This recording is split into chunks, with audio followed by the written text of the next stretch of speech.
Hello everybody, this is a slightly different video. This is the first time Rob and I have been let out into the wild, and we're in the GEEC, the Graphene Engineering Innovation Centre in Manchester on the University of Manchester campus. Yes, so welcome, and I'm really pleased this morning to be able to speak to you, Ray. I'm with Ray Gibbs, the Commercial Director for the GEEC. So I just wondered, Ray, if you could tell us a little bit about yourself and your role. Okay, so I've been in the industry for 35 years, mainly in high-tech industries, defence, all sorts of things, and I got involved in graphene nanomaterials, carbon nanotubes from around about 2010, not surprisingly when that was first announced about the discovery of the whole process, and I've been immersed in that ever since. So what's your role at the GEEC? My role is to commercialise spin-outs from the University of Manchester and attract spin-ins as part of the ecosystem, the ecostructure in the Manchester University campus. And as part of that, you're involved in the Manchester Graphene Company. Yes, so my whole raison d'etre is allied to the GEEC, embedded in the Graphene Engineering Innovation Centre. Is my role as part of Manchester Graphene Company is to act as business mentor, advisor of these spin-outs and spin-ins to help them grow, create jobs in the location, and to find funding as appropriate for them to then move into and beyond into the ecosystem the ecosystem and the Manchester area. Specifically around Manchester? Specifically around Manchester at the moment. Could be a wider remit, Rob, but in essence, I'm looking at advanced materials, 2D materials, graphene, because Manchester, the home of graphene, and we want to encourage the ability to create spin-outs and GVA, what is known as GVA prosperity jobs in the location. Gross value added. Gross value added. For those who don't know. I do, yeah, sorry. So the Manchester Graphene Company is part of the university, is that correct? At the moment it will be, but over time we're trying to create ourselves as an independent entity, but with capability to use all of the ecosystem and structure of the university itself and the environment that's around it. So we've got the National Graphene Institute, we have the Graphene Engineering Company, which I've already mentioned a few thousand times, and we've also got the Royce Institute, Henry Royce Institute, which deals with advanced materials too. The benefit of actually being in that ecosystem or spinning out of the university is that a lot of the verification of IP and, if you like, the base product is already done. What is not done, of course, is how you get that to scale up and into market. That's where we come in. That's where I come in to help them achieve it, to network, to grow that business, find the funding, create the management structure around it, put simple things like accounting systems. I've got some accountants that put it in, and academics have never been involved in that. It's always been done for them. So that's key, and human resources. How do I sort of payroll out? Simple things like VAT form, what's that? That sort of thing. That's the sort of thing we do to help them grow very quickly and get them into entrepreneurship in growth mode as opposed to worrying about admin. Yeah, universities run budgets, businesses have to run cash flow and profit and loss. It is cash flow, Rob. Ostensibly in a startup, when you don't have any sales, it is where am I going to get sales from? How can I get to market? What's my sales and marketing strategy, my action plans to capture these businesses in here with this new product that I've found a need for in the marketplace. Yeah, and also it occurs to me having the IP verified by a university must help with the investment in terms of reducing risk for the investor, knowing you've got something that works. You're absolutely correct, because effectively someone says, well, the university's technical transfer office have looked at this and they've signed off, and we have an application in, either the patent has been applied for or it's granted or in some state, but it's been absolutely crawled all over by the tech transfer office, and you know that they've covered off every left field thing when an academic says, oh, I've invented that, no, I did that. So they've done all that, they've sorted that out. Very comforting for an investor to look at that and go, that's fine. Often, by the way, it necessarily won't be a patent, it might be know-how.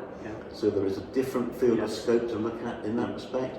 Employment contracts, how we lock down formulations without telling the whole world, who knows about the Coca-Cola formula, that sort of thing.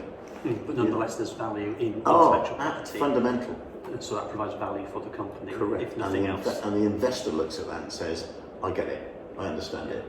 And they may not absolutely understand the technical side bit, but they know that people within the ecosystem or within the academic community have understood it and can do that. They can understand what's going on and they know that it works. I've been sort of reading recently about the Northern Gritstone, a new investment sort of vehicle for universities in the north. Yes. And so how does that work, and what's the relationship with the Manchester Graphene Company? Okay. So the Northern Gritstone Initiative is a tripartite agreement between Manchester, Leeds and Sheffield, and the whole aim of that is to effectively create a fund, a future fund that's going to invest in what you and I would know as startup businesses that come out of each of those universities. And it's a broad-based church. It's not necessarily in my bag of advanced materials, graphene and 2D materials, but it could be anything from biomedical to pharmaceutical to AI to whatever. And that fund is looking to invest in effectively startups from an academic perspective at an initial piece to get them on the ladder to grow. So the Manchester Graphene Company is purely 2D materials and graphene. Northern Gritstone is a broader church. Correct. So I'm not involved in things like biomedical or pharmaceutical and other aspects of that. Although some of what graphene does could lend itself into that sphere, so I could get involved in some of those things going forward, because graphene and 2D materials has also got massive opportunities in those areas as well. But the primary push is through the Gritstone piece. So Gritstone's about investment. You're more about, well, you cover investment, but you're also about supporting and growing and helping. I've already got a number of businesses that have been attracted to what we've got here, and also a part of the university spin-outs, where I've been mentoring them for the last 18 months, 20 months, and we're fast-tracking investment and growth, and we're already seeing that here in the Geek, actually, the Graphene Engineering Innovation Centre.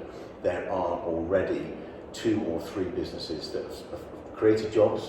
They're part of the ecosystem in here, and we're moving them on to the next phase, and part of that is funding.